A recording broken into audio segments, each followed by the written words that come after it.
Qui aurait cru que le tranquille département du Loir-et-Cher serait la cible d'un réseau mafieux international?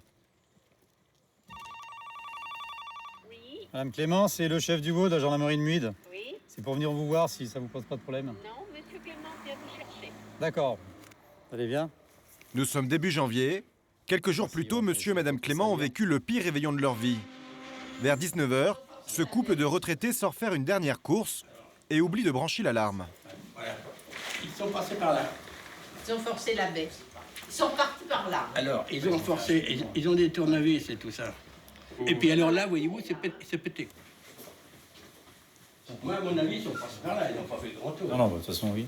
À leur retour, 45 minutes plus tard, les voleurs sont déjà partis. Contrairement au cambriolage habituel, ils n'ont pas tout retourné dans la maison. Il y a des trucs en pot, tout. Rien piqué. Ce qui m'aurait emmerdé, c'est que s'ils m'avaient... Des collections, là. Sur mes collections. Ouais. Après, je pense que, bon... Ça m'aurait gêné. Ouais. Tu l'as vu là? Les malfrats ont visé directement la chambre du couple. Ça, c'était tout Parce qu'il ouvert. il y a tout un... Tout était ouvert, tout était par terre. Là-bas, pareil. Les tiroirs de l'armoire virés sur le lit. Sur le lit. Bon, on met toujours un peu d'argent là en dessous. Enfin là, il y en comme a ça. un peu plus. Hein. Et le faire, ça, normalement.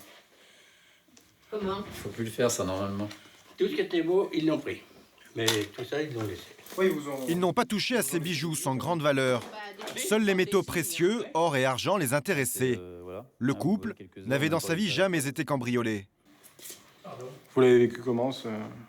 Moi, je l'ai vécu mal.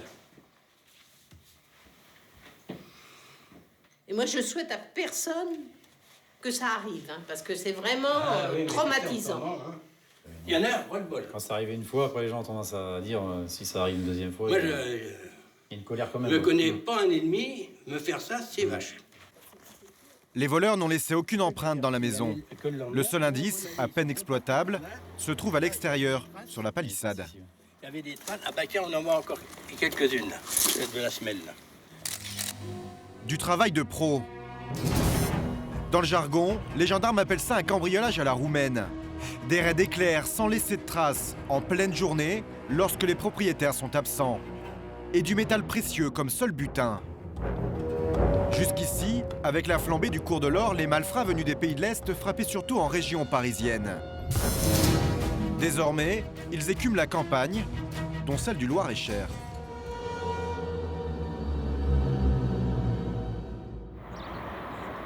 Jamais ce département, à 2 heures de route au sud de Paris, n'avait connu une telle vague de cambriolage. À la caserne de Blois, le chef Vincent Duvaux a reçu la mission d'y mettre fin. Pour moi, elle n'a pas d'utilité, cette pièce-là. Pour traquer les voleurs, il a réuni autour de lui une équipe de 3 enquêteurs. Joseph, Carole et Jean-Michel. Leur nom de code, Cambry 41. Leur colonel leur a donné 3 mois pour boucler le dossier. Leur seule piste pour le moment, c'est l'itinéraire utilisé par les cambrioleurs. Où est-ce qu'ont lieu la plupart des cambriolages? Alors, la plupart des cambriolages, c'est le long de l'axe, donc c'est l'axe ici, la nationale 152, donc qui relie Orléans, grosso modo, à Tours, hein, en passant par Blois. Une dizaine de villages visités en 2 mois, toujours proches de l'autoroute. Pour les arrêter, Vincent Duvaux doit imaginer là où les truands vont bientôt taper. Cet après-midi, il est en patrouille dans une zone à la sortie de l'autoroute. Au carrefour, on cherche la carte de travailler, on est en train de contrôler avec les suspects pour info. Ok, vous voulez du renfort ou pas? Ouais. Les gendarmes ont peut-être flairé de gros poissons. Une voiture grise a été aperçue en train de faire des rondes dans le secteur. À son bord, 3 hommes qui visiblement ont fait beaucoup de route pour venir ici. Vous venez d'où, là? On vient de Roumanie. Oui, d'accord, Du ça, Roumanie. d'accord. Non, c'est pas pour vous installer ici, c'est pour... Non, ouais, justement, d'accord. d'acheter quelques matériels, de faire l'agriculture, D'accord, c'est tout. ouais, ok. Du tracteur, du machin, D'accord. du bordel. Leurs papiers sont en règle, aucun signalement judiciaire. pouvez nous ouvrir le coffre juste qu'on vérifie comme ça. Hein, Mais l'explication de leur présence ici, à 2500 km de chez eux, ne convainc pas les gendarmes. D'accord. Ouais, il y a des salopés, des Ouais, machins ok. à changer. Le problème, c'est que sans réquisition, ils n'ont pas le droit de leur faire ouvrir les valises. Les 3 Roumains, acheteurs présumés de tracteurs, peuvent repartir tranquilles. Qu'est-ce que vous avez trouvé d'intéressant dans la région? On n'a rien cherché pour l'instant. C'est pour ça qu'on n'a rien trouvé, on n'a rien cherché. Vous cherchez quoi? Du matériel. Pour faire d'agriculture, je sais pas quoi. Pour faire quoi? C'est pour faire du maïs? C'est pour faire de... Exact, exact. Merci. Ok, merci beaucoup. Ah, bonne route, monsieur. Monsieur, au revoir. Bonne journée à vous. Ouais. En ce moment, la tentation est grande de Faut remettre en soupçonner circulation. tous les ressortissants d'Europe de l'Est. En tout cas, cette semaine-là, chose exceptionnelle, il n'y aura aucun cambriolage dans le secteur. Et vous y croyez, vous, à l'histoire des Roumains qui viennent acheter du matériel agricole en France? Il tourne un peu dans la région, quoi. Donc après, à savoir quel est le but réel. Je suis sceptique, mais bon. Les gendarmes sont sur les dents. Il faut dire que non loin de là, quelques semaines plus tôt, un quartier a été visité. 2 maisons ont été touchées, mais les propriétaires de celles-ci ont surpris les cambrioleurs et les ont mis en fuite. Ils ont alors réussi à relever la plaque d'immatriculation de leur BMW. Mise sous surveillance, elle est repérée aux portes de Paris, à Montreuil. Les policiers de la BAC, prétextant un contrôle de routine, en profitent pour enregistrer l'identité de leurs occupants, qui logent dans cet hôtel tout proche. Il s'agit de 3 Albanais entre 20 et 30 ans. Tous ont déjà été interpellés dans le passé pour des affaires de vol. Mais ça ne prouve pas pour autant qu'ils étaient à bord de la voiture le jour du cambriolage. Vincent Duvaux a besoin de preuves. Et il va avoir un coup de chance. Allô? Oui, Vincent. Je viens de voir pour le portable qui est retrouvé à Céleste. Ouais, tout à fait. Un téléphone portable a été égaré sur le lieu d'un autre cambriolage dans la région. Impossible d'identifier son propriétaire. Il a été acheté sous un faux nom. Et voilà, ça déverrouille tout, les photos, les vidéos, même les sonneries, si ça nous intéresse en fonction du dossier. Une fois forcé par le service scientifique, voici ce qui apparaît. Pas de photos, mais une liste d'une vingtaine de numéros et des SMS en langue albanaise. On a quand même quelques Les numéros. journaux d'appel sont intéressants, ouais. Il y a 2-3 numéros qui reviennent régulièrement, Ouais. dont des numéros en France aussi. Et les SMS, ça dit quoi? C'est... Bah, les SMS, ça reste à traduire, mais les premières traductions faites rapidement n'apportent pas d'éléments vraiment concernant les cambriolages. Ça serait le petit plus, quoi. C'est déjà arrivé, hein. On a déjà vu que... on t'arrive quand, ou des petites choses qui peuvent... Tiens. Il y a des contacts d'autres personnes que vous Ouais. pouvez appeler. Ouais, à la rigueur, ouais. Par contre, on va identifier les autres contacts, quoi. Ça va être intéressant quand même. Et là, Parce c'est qu'on n'y vient pas tout seul, hein, sur un cambriolage, a priori. 2 semaines plus tard, les numéros ont été identifiés. Tous les contacts sont des Albanais, dont l'un des 3 occupants de la fameuse BMW. Lors du contrôle des suspects à Montreuil, la police avait laissé repartir la voiture.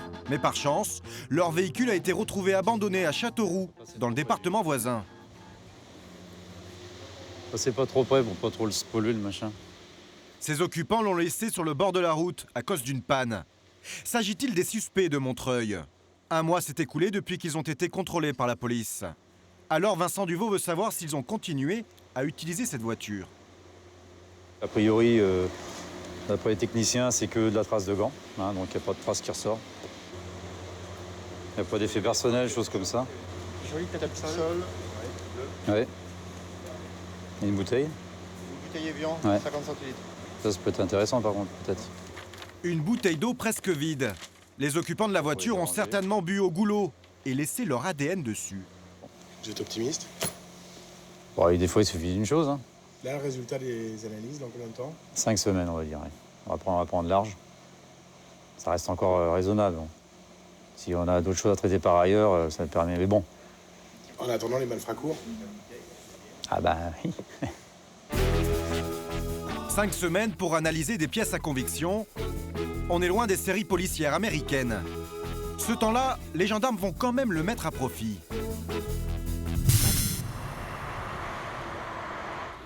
Pour préparer une éventuelle interpellation, ils doivent s'assurer que leurs suspects sont toujours à Montreuil. Carole est accompagnée d'un gendarme expert en filature. On y va, nous, quand tu veux. Ouais. T'es bonne? C'est bon. Nous les accompagnons en caméra cachée. D'après leurs informations, les cambrioleurs présumés logeraient dans cet hôtel-restaurant bon marché. Rapide coup d'œil à l'intérieur, il a aperçu des hommes à qui il donne un sobriquet surprenant. Donc t'as vu, là, les mecs, les crapauds, ils sont dedans, là, au comptoir. Il y en avait plusieurs dedans. Ah oui. Donc l'objectif, ce serait, enfin, de ceux qu'on a identifiés ou pas, je sais pas, parce que j'ai pas bien distingué. L'objectif, là, ce serait de pouvoir se mettre discrètement, là, attendre qu'il y en ait un qui sorte et on va le suivre. Pour voir où il va, s'il récupère une voiture, pour savoir ce que c'est comme véhicule, etc. Tu en as les photos, là? Ouais. Ils ont avec eux les photos des suspects. Mais impossible de rester devant l'hôtel, ça attirerait les soupçons. Ils attendent patiemment à 100 mètres de là, sur ce banc, et restent en liaison avec le reste de l'équipe. Putain, c'est chaud. Ça regarde dans tous les sens. En planque, Joseph et un collègue vont passer la journée enfermés dans une camionnette banalisée. Une caméra braquée sur l'entrée de l'hôtel. Elle est pas en session. Ils vont tout enregistrer. Comment? Et l'hôtel, là, l'entrée, elle est là, tac, paf. Et ça, c'est les putes. Ouais, bah de toute façon, ça correspond. Ah, ça, c'est les putes qui sont à l'hôtel, là. Ça correspond à ce que nous a dit la BAC, proxénétisme. À l'intérieur, une douzaine de chambres, louées 50 € la nuit. Visiblement, il est fréquenté par de nombreux jeunes Albanais. Et tous semblent se connaître. C'est ça. C'est bien les fumeurs, ils sont obligés d'aller dehors. Tout ça, c'est le pays de l'Est. Hein. Ouais, c'est typé, hein. Même s'ils se ressemblent aussi un petit peu tous. Et vous pensez que c'est tous des cambrioleurs, des malfaiteurs? Non, non, pas forcément. Mais... Après, c'est pas exclu qu'ils se diversifient, hein. Ils font dans autre chose aussi. Hein. Il y a peut-être des escrocs aussi dedans. Hein. Après une heure de planque, une première cible sort de l'hôtel. Il a grossi, dis donc, ils sont empâtés. C'est l'un des occupants de la BMW, C'est bon, qui apparaît également sur les listings téléphoniques. Et il y a un de plus dans la gamelle. Pas de traces des deux autres ce jour-là. Ah, il est bien là. Il est bien. Bien. Mais soudain, une berline blanche s'arrête devant la porte de l'hôtel. Pile poil dans le champ de la caméra. Merci, monsieur. Joseph vérifie sa plaque, Bien celui qui sort là. alors qu'un Albanais embarque dans le véhicule et disparaît.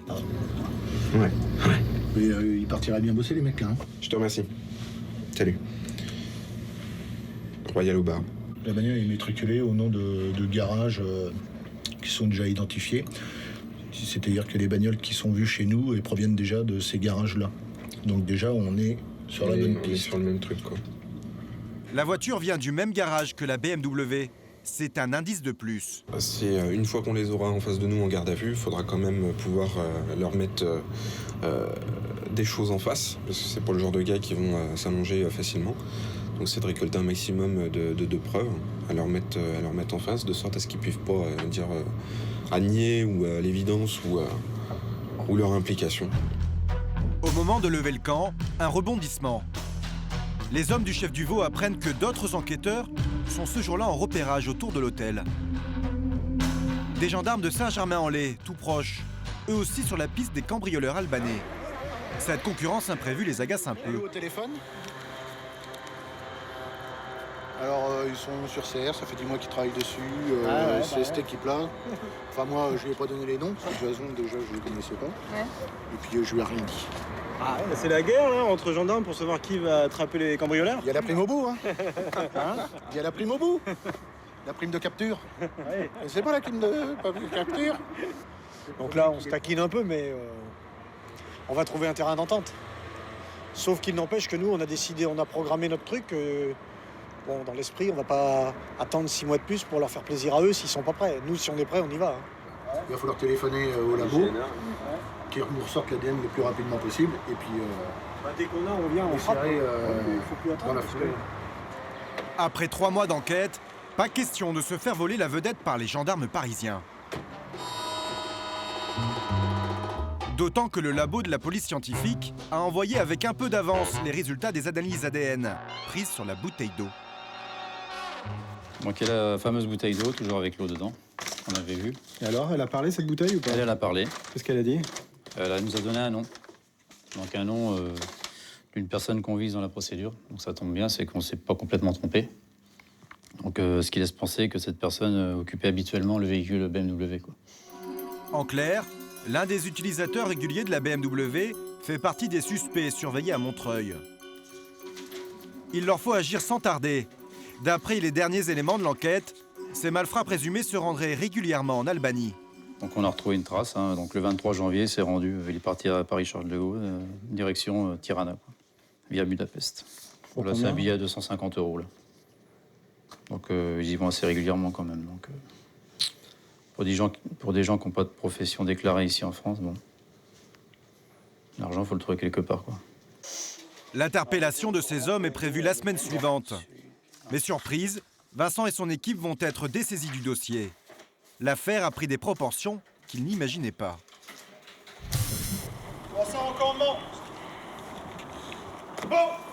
À la mi-juin, 140 militaires sont sur le pied de guerre.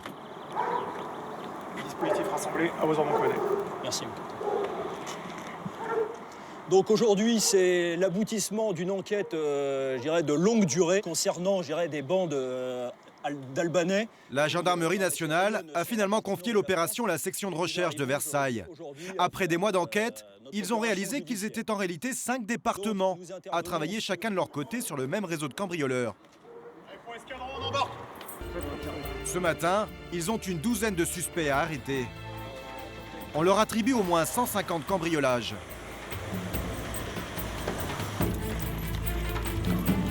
Il faut faire vite. Les suspects sont dispersés dans 3 hôtels sur Montreuil.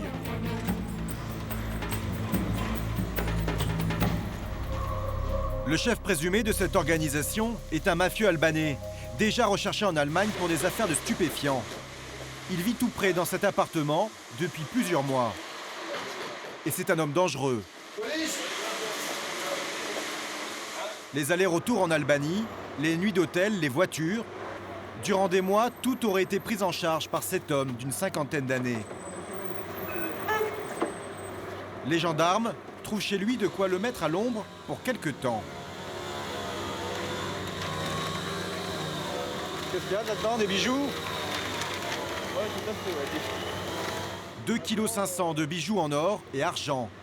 L'équivalent de 15 jours de cambriolage destiné à être fondu puis revendu en Belgique. Après 4 heures de perquisition, les forces de l'ordre ressortent des hôtels avec une dizaine de suspects. Parmi eux, 2 des cibles des gendarmes de Blois. La 3e serait entre-temps repartie au pays. Poursuivis pour association de malfaiteurs, vol et recel en bande organisée, 7 prévenus risquent jusqu'à 15 ans de prison ferme. Au fond, au fond. Hop. Au moins, ils reviendront plus ici. Ouais. Quelque temps. Voilà, c'est ça. Vous pensez qu'ils reviendront quand même? Il n'y a plus de frontières, hein, donc on circule très facilement. Donc ceux qui seront condamnés reviendront peut-être pas pour un petit moment, les autres restent ici. Malgré les efforts des forces de l'ordre, en France, le nombre de cambriolages ne diminue pas. Et seuls 15% des affaires sont élucidées.